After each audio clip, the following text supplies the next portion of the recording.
Flix 7 offers new ways to streamline artist workflows, and one of these improvements is the ability to customize the Photoshop extension. The first thing I want to do is create a list of favorites so I can access my most commonly used actions fast without needing to scan through the entire extensions menu. You can see in the hamburger menu the option to show favorites. Currently it's empty because I haven't added anything to it yet. So I'm going to select Send Current Image, right-click on it, and then add that to the favorites. Then do the same thing for Send Each Layer Comp, and Send Layer as Annotation, because these are the actions I use the most. Now you can see under Favorites, those 3 actions are listed. Of course, it's entirely up to you of what you want to put in your Favorites menu. So because I know my workflow and what actions I'm going to use, I don't need to read the text for these icons. So I can go up to the hamburger menu and select Show Icons Only.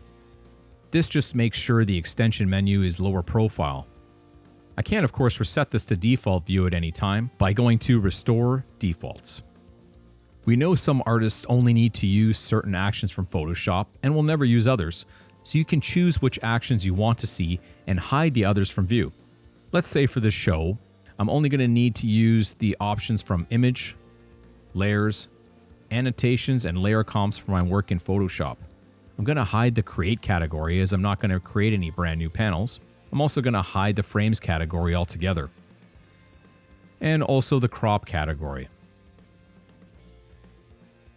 If I suddenly need any of these options, I can go into the hamburger menu again and select Restore Hidden Sections. Finally, I want the Flix extension to take up as little real estate in my workspace as possible, so I'm going to undock it from the toolbar, resize it like this, and move it right over here so it's floating here when I need it. I can reshape it as I see fit for what I need.